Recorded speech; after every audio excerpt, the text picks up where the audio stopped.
ইসলামের চতুর্থ খলিফা হযরত আলী রাদিয়াল্লাহু আনহু এর পর মুসলিম উম্মাহর খলিফা নিযুক্ত হন হযরত মুয়াবিয়া ইবনে আবু সুফিয়ান। তিনি তার দীর্ঘ জীবনে ২০ বছরের খেলাফতের পর তার পুত্র ইয়াজিদকে পরবর্তী খলিফা হিসেবে নিযুক্ত করেন। এ সিদ্ধান্তে উম্মতে মুহাম্মদীর অসংখ্য ত্যাগ ও কুরবানির বিনিময়ে প্রতিষ্ঠিত ইসলামী খেলাফত একটি পরিবারের হাতে কুক্ষিগত হয় এবং খেলাফতের পরিবর্তে প্রতিষ্ঠিত হয় সালতানাত বা রাজতন্ত্রের দ্বারা।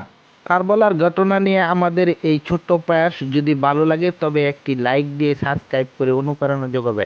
মুয়াবিয়ার পুত্র ইয়াজিদ ছিল একজন প্রচণ্ড দুশ্চরিত্র বা দুরাচরণ ব্যক্তি, তথাপি মুয়াবিয়া তার ইন্তেকালের পূর্বে ইয়াজিদকে খেলাফতে নিযুক্ত করে যান।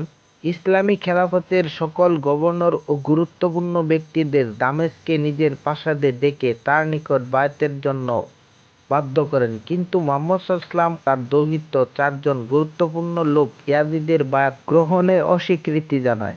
ইমাম হুসাইন তখন মদিনায় বসবাস করতেন। ইয়াজিদ মদিনায় গভর্নরকে চিঠি লিখে এই নির্দেশ দেন, যদি হুসাইন আমাকে মেনে না নেয় তবে তাকে হত্যা করো।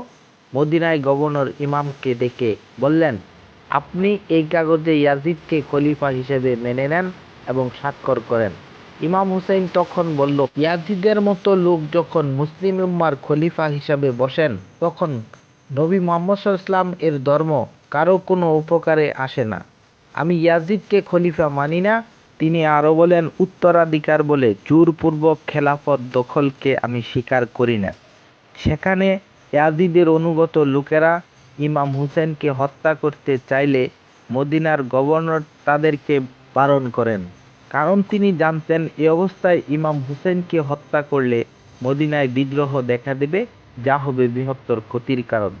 এর কিছুদিন পর ইমাম হুসেন যখন হজ পালনের জন্য যান, সেখানে গুপ্ত ঘাতক দ্বারা ইমাম হুসেনকে হত্যা করার চেষ্টা করলে মক্কায় উত্তেজিত জনতার ভয়ে ঘাতকরা পালিয়ে যেতে বাধ্য হন।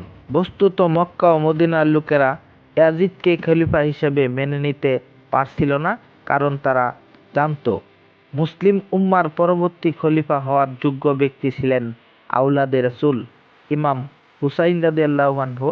হুসাইন রাদিয়াল্লাহু আনহু হজ পালনের সময় মসজিদুল হারামের মতো পবিত্র জায়গায়, যেখানে রক্তপাত সম্পূর্ণ নিষেধ, সেখানে ইমাম হুসেনকে হত্যার চেষ্টায় তারা বুঝতে পারে ইয়াজিদ কতটা মরিয়া হয়ে উঠেছে। অন্যদিকে কুফা থেকে শত শত চিঠি আসতে থাকে ইমাম হুসেনের নিকট, যাতে লেখা ছিল ইয়াজিদ মুয়াবিয়ার জুলুম ও অত্যাচার অতিষ্ঠ হওয়ার কথা এবং ইমাম হুসেনকে কুফার দায়িত্ব গ্রহণের আহ্বান।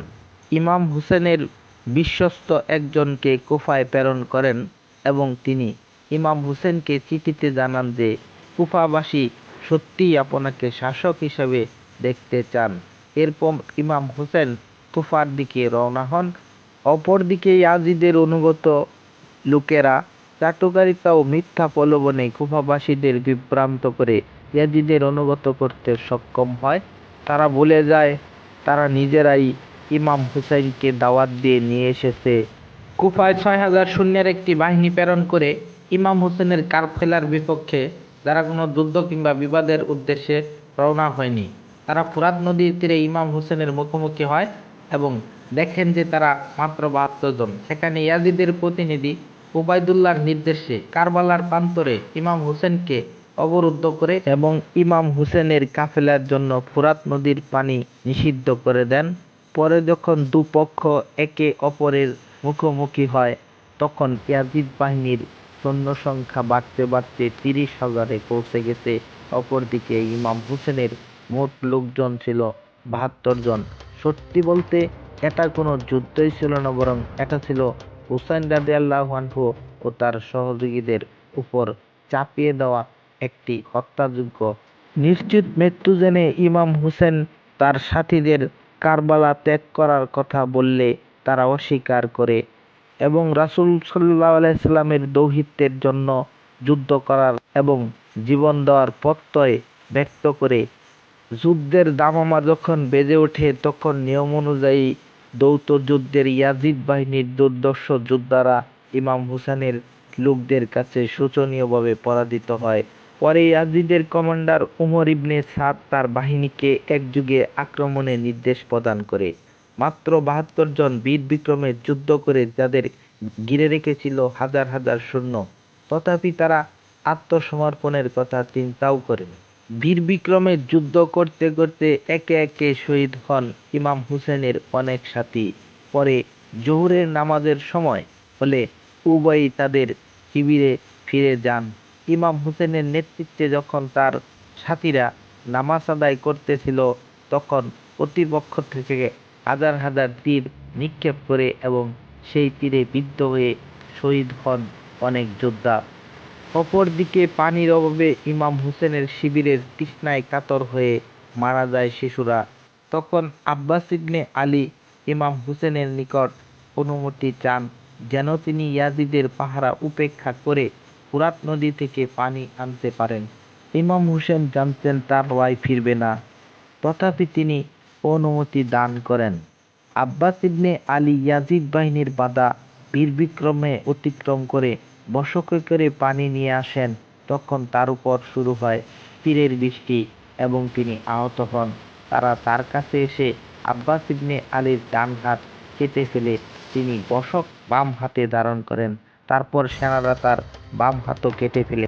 অতঃপর তিনি বশক মুখে তুলে নেন এবং শিবিরে পৌঁছার চেষ্টা করেন।